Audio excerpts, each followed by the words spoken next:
easiest way to get into the meditative state.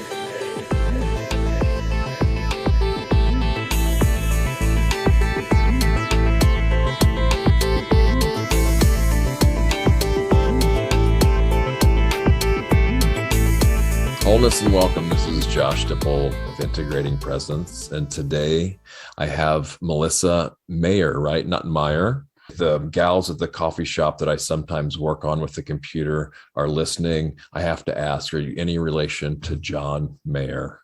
No, I am not. Okay. Well, at least I asked, right? So I tried here. How are you doing today, Melissa? Doing really great. Hey, we've only chatted a little bit with text, and I've checked out your website and some of the topics that we kind of converge on, but I don't really know you, don't really know much about you yet. So why don't I just throw it over to you tell us a little bit about your life and your work. Sure. Well, thank you so much for having me, Josh. And so I'm a mother and a holistic physical therapist. I live on the East End of Long Island, and I wrote a book called Recovering My True Self. It's about my transformational journey, donating my kidney to my husband. So that was the transplant itself was in 2018. And, I describe in the book what I had as a divine wake up. I mean, just a deeper spiritual connection with myself, with spirit after the surgery, leading up to it. I would have characterized myself as a spiritual person, but never a religious person. I grew up with, I grew up in a suburban New Jersey area with, strong Christian leanings and, but never really resonated with me. So I started practicing yoga. I'm a certified yoga teacher. I practice meditation. I've been to Buddhist centers, and that always resonated with me more. But in addition to, prior to the transplant, I started reading A Course in Miracles. I was always a big fan of Marianne Williamson. So I'd heard reference to it many years through Wayne Dyer and Louise Hay, and said, but saw the book and thought it was super intimidating, but then opened it up and said, and the Course says, when you know it's your time, it's your time. And I guess knowing that I had this huge, life, obstacle in front of me, I said, I think this is my time. And it does use a lot of Christian language, the word God, for example. And that at first was a little, I was like, I don't know if this is right for me, but something told me to just keep going. And what really resonated was just a miracle is a shift from fear to love. And that was revolutionary for me, because no matter how many times I meditated or went to yoga or did things, I would find myself in the pattern of negative mind chatter, which I think we can all relate to. It's the human condition. And just saying, this is fear-based thinking. I need a miracle. I need to shift from fear to love. And then with the transplant, I kind of got on my knees in a moment of spiritual surrender and said, God, if that's what you are, I need a huge shift from fear to love. I'm fearing this thing, and I need to be in a place of love. So I felt like when I woke up from anesthesia, I got this, not really like verbatim message, but like miracle granted. You're going to be okay. Your husband's going to be okay. Your kids, your family, your life, you're going to be okay. We're here with you, spirit, the entity is with me. And it changed my life. I mean, it changed my life subsequently afterward. I am a physical therapist. I always had an interest in metaphysics, holistics in my leanings in my work, but it really gave me the courage and conviction to really practice in a holistic manner. I stopped drinking afterward as a result. I felt so clear and focused, and I said, I don't want to muck this up with anything. So that was, I would never consider myself prior to that an alcoholic, but I was a highly sensitive person. I still am. And I was numbing myself with alcohol. And I didn't realize any of that until I stopped drinking. And my writing was just coming so clear. I felt like I was channeling spirit through my writing and through my work. And I said, I'm not taking any chances by poisoning myself or, just kind of setting myself up to fail. I noticed that alcohol would really interfere with my negative mind chatter even more, especially the next day, waking up feeling like I could not stop the thoughts in my head, even more so. So the clarity was profound, and it still is. We kind of have similar journeys in a way with that. My own thing with alcohol, when I first started meditating, it just got gradually over time, where I used to go out with company culture and drink and just have to tell people who got blackout drunk the night before kind of things they did and what they forgot. I would always remember. I would get up and I wasn't really that hungover. But as I started meditating, and after I hit rock bottom and noticed such a huge difference, how quickly it helped me right away, that eventually within a year, I just less and less, it got to the point where I would drink one beer and be like hung over for like almost a day, sometimes even longer than a day. It's like, this is ridiculous. Why even bother if one drink is even going to do that? So as well. Mm-hmm. The Course in Miracles stuff, I'm barely a little familiar with it, but these quotes you have on your website from them are really powerful. And if I'm just going to read them, actually, it's just 2 lines here. Nothing real can be threatened. Nothing unreal exists. I think that's so amazing. And for real, I equate that with truth too. There's a guy on Insight Timer who says, his tagline is, the truth is all there is, right? So that this is a clarifying statement to that nothing unreal exists. And the fear thing you speak to is really powerful, because I know I've struggled with that early on too, but it's also like a reference point and a training for becoming fearless and becoming courageous too, right? Mm-hmm. And so when we go through those tests and trials in a way and come out the other side, we can become a hero for those still going through it, and a hero in the good sense of the word too, not like the cliche sense of it as well. Yeah. Absolutely. Well said, all of that. And just to kind of piggyback on it, nothing unreal exists. Basically only, and it goes on in the Course to say, only love is real. Fear is an illusion. So I remember years ago discovering Eckhart Tolle and how monumental, his work was to say that I'm not the thinker. And of course, in Buddhism and other spiritual philosophies share that too, that was freedom right there, because people would say, oh, you're a good person. And I'd say, and I think to myself, no, I'm not. I have these terrible thoughts in my mind. And when Eckhart Tolle said, no, you're not that just gave me so much freedom to say, oh my gosh, thank you. And then in the Course, it continues with, we're all love. We're here, we're created, we're extensions of God, we're love. And anything else is fear, it's illusion. And it just helps guide me when I'm thinking about things, a situation with someone where I'm like, who was right and who was wrong? And I'm like, it's all illusion. I can just rise above all of that. And, again, we do it in meditation and mindfulness, when you just sit still and you transcend all of that, all of the suffering and all of the thoughts, you realize only love is real. The right side is just love, above it all, where, and you realize too, you start to say, when I am in that fear-based place, it's just an illusion. And when other people are, you start to forgive. There's so much in the Course about forgiveness, because you forgive yourself when you deviate from that, and you forgive others, because we can point our finger all the time, say, look at that person, what they're doing is wrong. But you start to say, I forgive them because it's an illusion, and I can transcend all of this, and I can be free. God doesn't need me to police the universe. And, we just have to be in a place of love. And then when we demonstrate that place of love, that is what really inspires, uplifts, and it connects people to what they are and what they know to be is love. And I would find in Buddhist texts, A Course in Miracles, so many places, I'd say, how does this person know? Because these are universal spiritual principles. It's like, one truth, many paths. It is. And that was a huge shift for me too, is when I found out, oh, I'm not my thoughts. What? Oh my goodness. That it was so freeing, because I was so identified with thinking, right?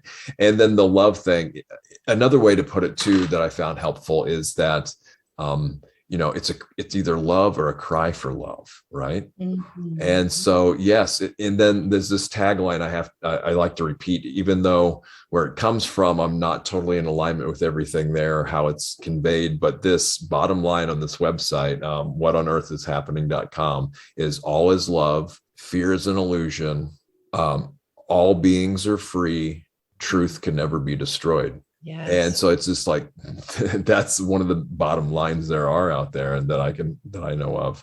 I got chills. And so since we've talked a little bit about kind of the spirituality side and Buddhism side, I want to get into physical therapy and your work. But I guess before we do that, why don't we jump in a little bit to the Buddhist stuff? I tell people that I'm not technically a Buddhist. However, I have had a daily meditation practice since 2012. I study and practice Buddhism. I do podcasts and shows about it as well. Mm. So it says you have an interest in this. And also, we talked a little bit about stop drinking alcohol, as people who are familiar with at least the Theravada Buddhist precepts, not refraining from intoxicants is one of the precept trainings. And we talked a little bit how helpful that can be. Maybe you can elaborate on that, but also traveling to the Buddhist countries, Sri Lanka for sure, India, I guess a little bit maybe, but then also Africa. So that's plenty to chew on here. So the Buddhism thing, alcohol, and then your travels. Yeah, I'll start with Buddhism. Local, the Long Island Buddhist Meditation Center. It's led by a Sri Lankan monk, Bhante Nanda, and it's an incredible place. It's a wonderful community of people. I'm really grateful to be a part of it. And it was a couple months. I've been going there for years, and certainly prior to the transplant.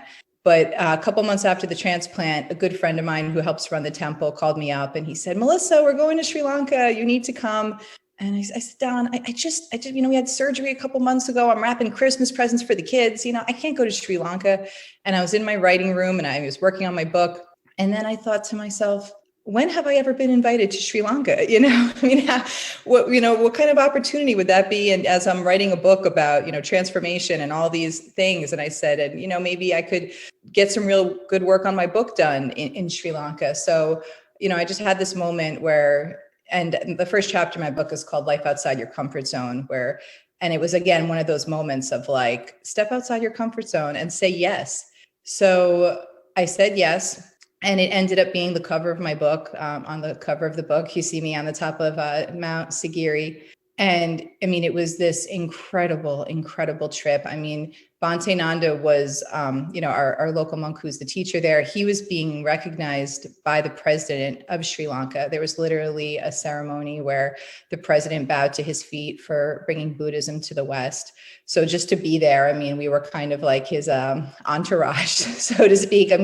That was, this incredible moment. And that was at a very, elaborate kind of, I don't want to say banquet hall, but like, a conference center, like in Colombo, Sri Lanka. But then we also went to the forest monastery where he did his training as a young monk. So we got to have experiences like that. meditations under the Bodhi tree. We were connecting with local villagers and their, head monk. And it was just like, it was a trip of a lifetime. And part of me, when I was sitting on the bus writing, because we traveled all throughout the countryside, was saying, I almost said no to this. But, it ended up being this incredible experience. And the last chapter of my book is called Sri Lanka. And I just talk about that trip in more detail because it was extraordinary. And just to tie drinking back in, and kind of the ending of the book, we were sitting around the pool at one evening, and this one monk who was from Sri Lanka and had, there was a language barrier because he spoke Sinhalese, but he was so jolly that, it was like love and happiness would just kind of transcend barriers. But he was noticing some people were having a little glass of wine or something, and I wasn't. And he said, you drink? And I said, no. And I'm thinking to myself, how am I going to describe kidney transplant, over a language like this? And so I'm trying to explain, I had a kidney transplant, I donated my kidney to my husband, and I don't drink anymore after that. But he understood. And when he heard that I had donated my kidney to my husband, he just stopped and looked at me in this reverent way and said, thank you. And for me, that moment, to have a monk and somebody who, I watched him for the last week. The country bows to him. He's someone who gives the shirt off his back, the food in his hand to somebody, to have his approval, or to have him say thank you in that way. It was so powerful. And so that's kind of been some of my experience with Buddhism and meditation through the center. India, I was there as a physical therapist, delivering continuing education through an organization called Healthcare Volunteers Overseas. In the States, of course, we do continuing education as medical professionals, but in India, they don't really have that kind of access and service. So healthcare professionals are sent over there to deliver continuing education. So I got to work with physical therapists in the hospital, teaching courses that I had taken. And it was an extraordinary experience. I wouldn't say I really connected with really any Buddhism there. I did stay in an ashram after I taught, but, and that was even amazing because I was like, there's a lot of, I was at Christian Medical Center, actually. There's lots of pockets of where missionaries have started hospitals and communities. So they were actually Christian based. I mean, the country is just such a diverse group of cultures, language. So I wouldn't say I had too much experience with Buddhism in India. And Africa, I went on a yoga retreat with a not-for-profit organization that was delivering different care, and my friend was the yoga teacher, and we just got to travel around with the not-for-profit, seeing like some of their work projects and missions, and then of course got to do safari since we were there, which was pretty incredible. So those 3 trips weren't exactly related, but each one kind of got me hungry for the next. I went to India first when I was before I had my children, and was a young physical therapist, and then Africa when my kids were, kind of young and saying, maybe I want to travel again. And then Sri Lanka was the most recent, and prior to COVID, of course. So I'm really grateful to have all those experiences. Cool. Yes. The Sri Lankan, there's going to be, there's an upcoming retreat that I'm thinking about going, that Bhante Sujato might lead there. He's a prolific translator, and I don't know if I'm going to go or not, but I like you said at the beginning, choose to get out of your comfort zone. But yes, travel is a great way to expand the mind, expand consciousness as well, at least for some people, right? And so now, I guess, for lack of a better transition here, let's jump into kind of like the meat and potatoes, so to speak, of your work. Physical therapist. So you've had training, right, in traditional physical therapy, right? But then you kind of transitioned, maybe away from that a little bit. Now, what I just want to say here, I don't have any experience whatsoever with physical therapy.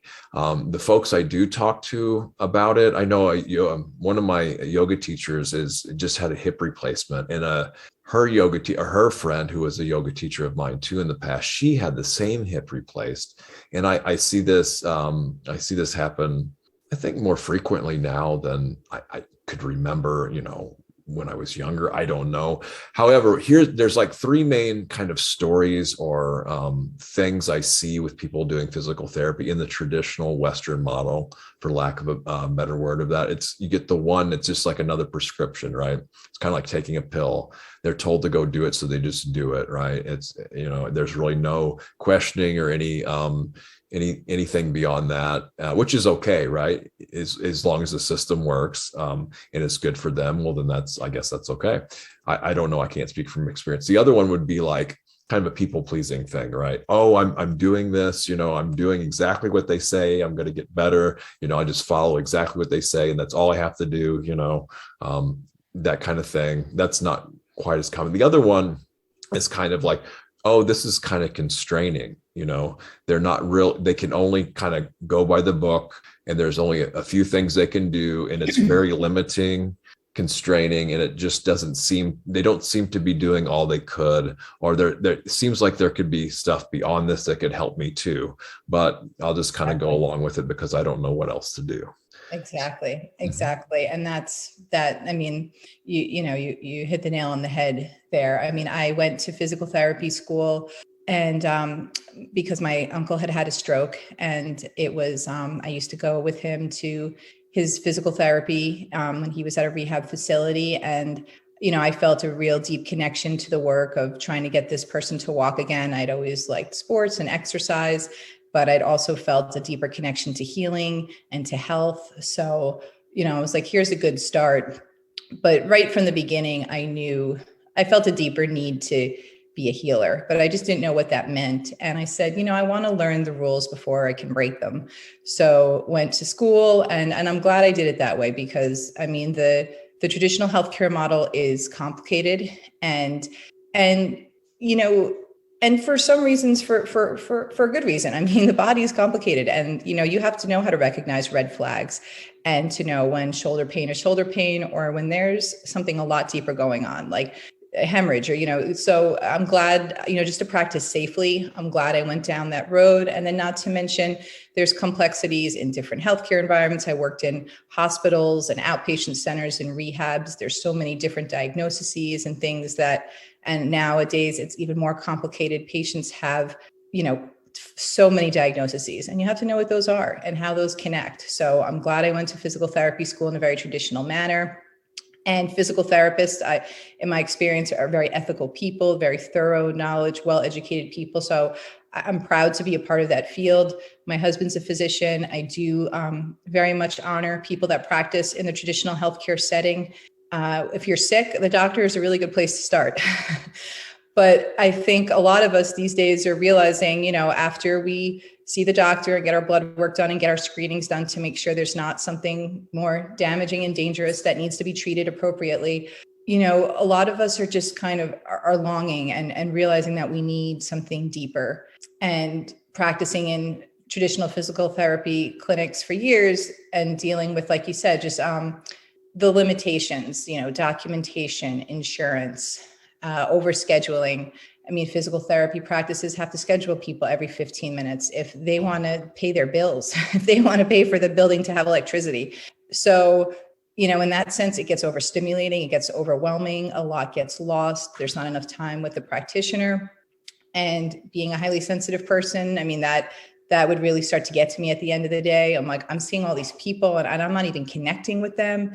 And it was just hard, and it almost made me want to leave and stop the work. But then, after having my children and really connecting with myself as a mother and connecting with Waldorf Education and just some of those education practices that really focus on the whole person and kind of, coming and finding myself again, said, no, this is my work and I want to get back to it. So I started getting back slowly and picking up shifts. And then with the kind of more grounded base, said, how can I work within this?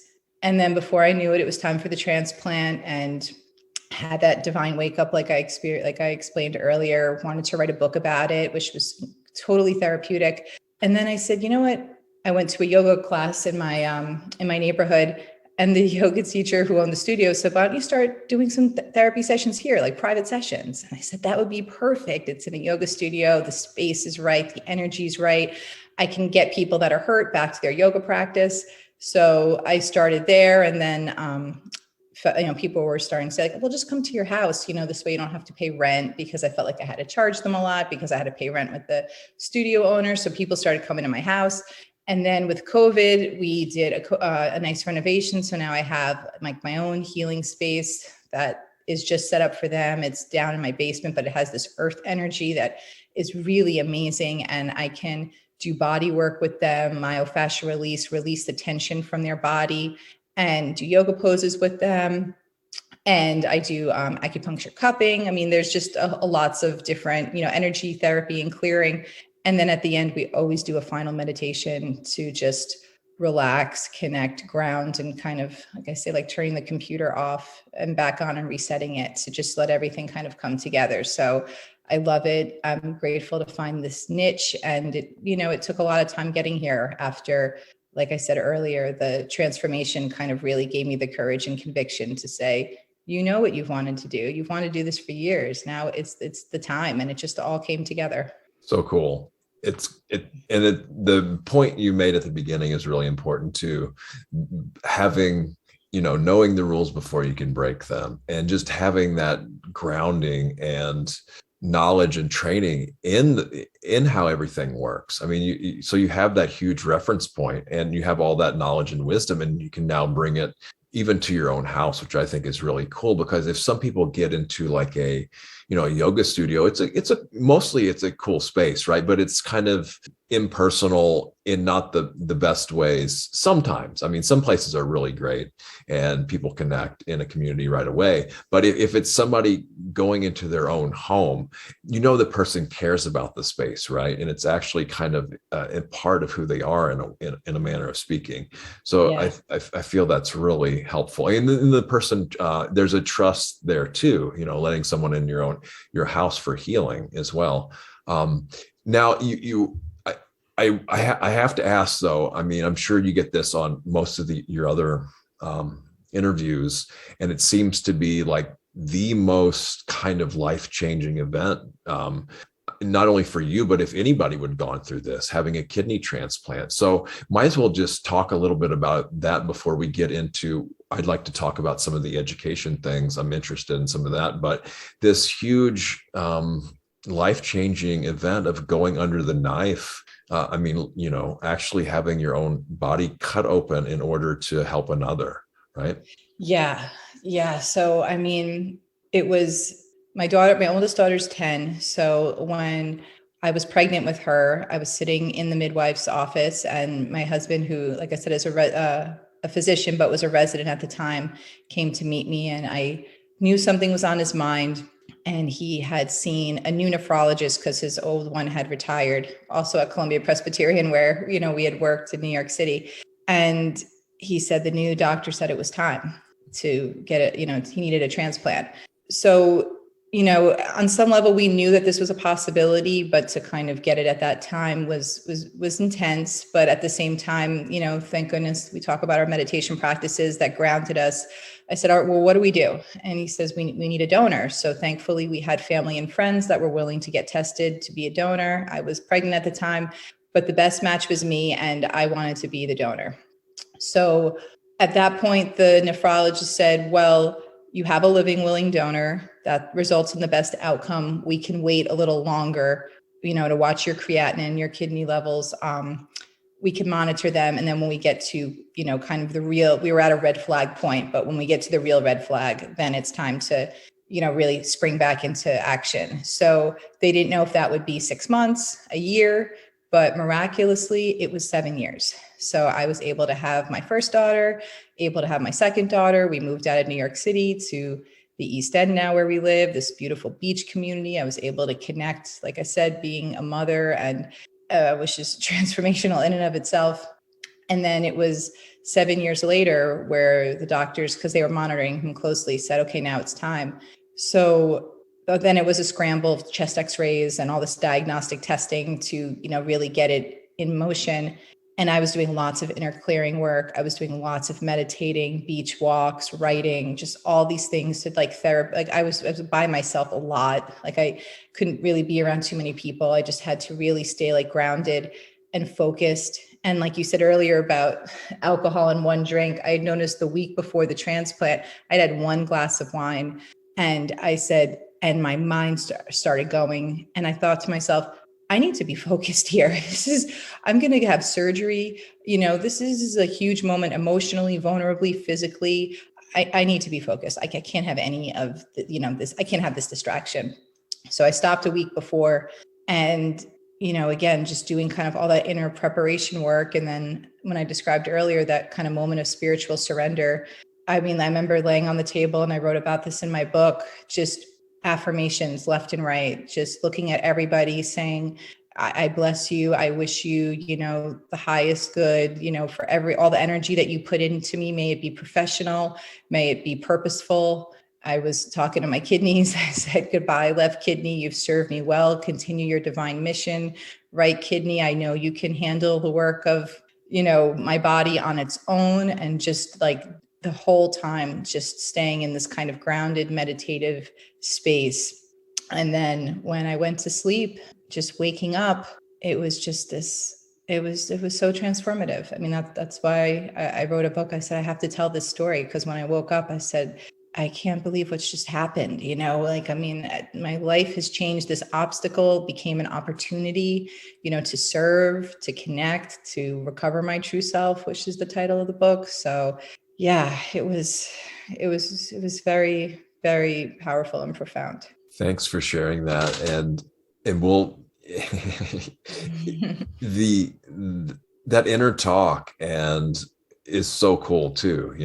People might think that's, if they didn't know that in context, if you're just talking to your internal organs like that, people might think that's a little silly. But when people would consider getting cut open and having something taken out, right, then it doesn't seem so silly anymore, right? It seems like a really grounding, beneficial strategy as well. And then as that Absolutely. seeps in, right, and how it actually is of benefit and it works, the power of the mind and intention too.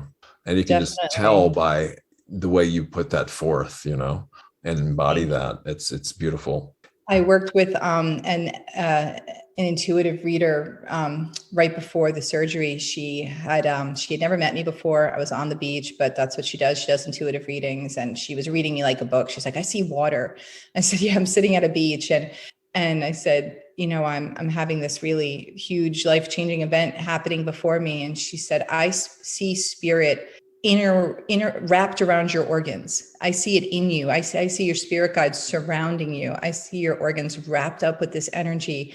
And just hearing someone say that. And then I had a reading with someone else who said, I'm getting messages to tell you to believe in your bones. You're from your grandfather who passed away when I was a child, who said, believe in your bones. And so once I started just hearing from different people and feeling like this, there's so much, there's a lot more going on here than just what you can talk about on the surface. So I want to tap into that, and I want to connect with that and have that guide me through this. And I felt like I did have like hands holding me, throughout the journey. Very cool. And of course, in traditional Chinese medicine, kidneys are linked to water, right?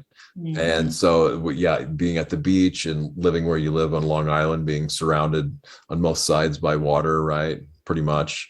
Um, so now you mentioned your children too, and I've never married and I don't have kids that I know of, but I am interested in for my niece and nephew and just education in general, because I know my education, well, I would say schooling journey, it wasn't really much education, had been fairly challenging for me. So I'm fascinated by kind of even homeschooling. Now, and I'm familiar a little bit with Waldorf education, but not much by name alone, mostly. But you also mentioned these terms, alternative education, which I just mentioned, but attachment parenting. I feel that's going to be highly psychological with the attachment thing, which is another interesting thing in Buddhism. There's non-attachment, but it's healthy to have attachment in parenting, right? But also the simplicity parenting. I haven't heard of that. So any and all of these you'd like to talk about, I'm interested in, however Yeah. you want to approach those. Yeah, I'll just kind of touch on each one briefly. So attachment parenting, and there's books and lots of people who maybe would define it differently, but how, the reason I write about it and mention it is just, especially when your child is born, a peaceful birth process, whether or not you have a home birth or with a midwife, but in a natural environment. So, I've heard people say peace on earth begins with birth. So just like a peaceful birthing process for you and for the child coming in, and then breastfeeding, co-sleeping, just things where baby wearing, the child is attached to you. I mean, that's in traditional cultures. I mean, that's how it always was. The baby would be in a sling on the boob, and then at night, we didn't have separate bedrooms and beds. Just kind of this really like primitive way, but not primitive, maybe primal, in a way that just makes sense for a developing human that was in your womb to want to be close to your body.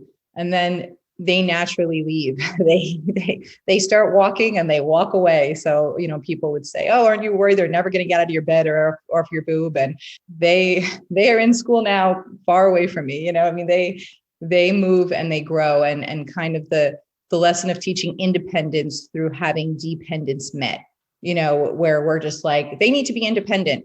And it's like, well, how about they will be independent once they feel their dependence on somebody is met and no longer needed. And I'd say that's really the foundation for simplicity parenting, Waldorf education. Simplicity parenting is a parenting movement led by an author by the name of Kim Jong-pain, who's an extraordinary psychologist. He's written tons of books and worked with people all over the world. And what I think is most interesting, probably to you and listeners, is he talked about working with children in Southeast Asia that were living in war zones. I mean, these children were experiencing post-traumatic stress, but then working with more privileged families in the UK and noticing that they had similar tendencies of these children that were dealing with post-traumatic stress. And that fascinated him. And when he tells that story, that fascinated me. And instantly it was like, yes, because we live in the States, we know, why are children who are so privileged and have everything, and, of course, not everyone has everything, but even people with low incomes have iPhones, it's like we all have these things, but why does everyone seem like they're in this state of post-traumatic stress? So he talks about, the 4 principles and pillars of just rhythm, especially focusing on the inhale and the exhale, the rhythm of the seasons, the rhythm throughout your day, not this tight schedule, but, after eating, running around outside and then coming in and reading a book and just, and again, it's so mindful. I loved it. It resonated with everything I was doing. Being very cautious with screen time. I don't want to say no screen time because that triggers people, but really, we all know it's like eating junk food. We don't want to give it up, but we know it's bad for us. So the emphasis on that, also simplifying the environments. Children don't need these crazy light up toys. They stack up rocks by themselves outside if given that opportunity, and just and also protecting them from the adult world. People say you don't want to shelter your children, but the young child does not need to know what's going on in the news. They have no context for the atrocities that are going on in the world. So a lot of people, think like you have to treat them like a young adult, but the young child really needs to be nurtured, protected. Their imagination that they are born with is beautiful. We watch babies and we're in awe, and we're like, we have to preserve that and let that be. And so Waldorf education is, again, all connected to it, because Rudolf Steiner, who actually developed it in 1919 in Austria, but there's schools all over the world. It's not so much filling the child's head with knowledge, but the connection to themselves. Because he also came up with biodynamic farming and anthroposophy, which is the connection of the human to itself. And that's what I loved about it. The young children they're out there raking leaves and playing in the snow, and then working in the garden in the spring with farm animals, and they're painting, and, and it's not a free for all, there's no, we're not going to do that right now. It's not just like this, I think people think like a lot of these parenting techniques means like, let the child rule the roost. And Kim Jun-Payne talks about, being the governor, the gardener, and the guide. With a young child, you're the governor. You don't scream and yell, but no, we're not going to do this right now. And then when the kid, and then that's the thing, it evolves. And then when the child is 10, which my oldest is 10 now, she doesn't need the governor. And in fact, that really kind of breaks our trust when I'm more of now her, gardener, where you're looking at the weather, you're assessing the conditions, Kim Jong-Payne uses these beautiful metaphors. You're kind of, you're assessing things and putting it together. And then when they're teenagers, you're the guide, you're guiding from your experience, you're sharing what you've known, but you're letting them, it's natural. They leave and they come back, but I noticed that with myself. I moved to California and it was really hard leaving home. And I remember, my family had a hard time with it, but realizing, and then that was natural. It was natural for me to want to, to leave. And then, they come back, but just understanding that cycle and that rhythm. So I just loved all of it. I learned so much in it, and thinking, gosh, this is what I would have loved growing up. So I think we make parenting decisions based on what we wanted growing up, that would have really helped me when I was a highly sensitive child running around, not feeling like I had much rhythm and knowing what was going on in the world. So it was really great. I really embraced it, as you can, as I'm sure you can hear. I can pretty much agree with all of that. It all makes so much more sense than a lot of the different models. And and at the same time, folks are doing the best they can. If they could do Absolutely. better, they would. And then we It is also hard. reparent ourselves too, right? Yes. But I've noticed this in my niece and nephew that, yeah, it seems like up to maybe like 5 or 6, they do need that they need attention all the time, right? They need to be very close, total nurturing all the time, lots of time and attention. But then after that, when they start to go into more what you're talking about, along those lines of, yeah, getting into the gardening stage, right? And now, I thought there was another point I wanted to pick up on there. Well, the Waldorf School, there's a farmer's market in St. Louis that I went to. They had the Winter's Farmer's Market at one of them before. It was a really cool place. So with the education, I guess we can start to wrap it up here. Is there anything else you'd like to leave the audience with? And also be sure and tell people where they can get your book, what kind of events you have coming up, how people can get a hold of you, your website and social media, anything else you'd like to plug or promote too. Yeah, thanks. So this is really great. And to find out more about me and my work, you can go to www.melissamayer.org, MELISSA, Mayer, MAYER.org. I'm on Facebook, of course, as Melissa Anthony Mayer. My Instagram is Mel May Evolve, but really my website has my blog and where to get my book and information about holistic physical therapy and podcast events and things like that. So that's really the best resource is my website. And I guess I'll leave with, since we do kind of share, Buddhism and Eastern philosophy. So there's a quote by Lao Tzu: "A man who knows others is wise. A man who knows himself is enlightened." And I saw that on Insight Timer because I use that as my meditation app as well. And I love sharing that as I kind of close out a podcast because, my book and my work, it's an offering to others, but it always, a lot of times too, is, to learn myself, because learning myself is how I can help serve others, and, in the Course in Miracles, it talks about too, just, when you're connected to love, that's how you serve the world. You extend the love from spirit to others. And the love has to start with you, not in this selfish way, in a way of, if anything, like suffering with the ego is selfish because, it's all about you when you're in your head being victimized by the thoughts in your head by your ego. That's selfish. But when you're in a place of love and you can practice that and extend that to people, that's why we're here, not the job we do or the money we have, just how we serve through love. So beautiful, so poignant too.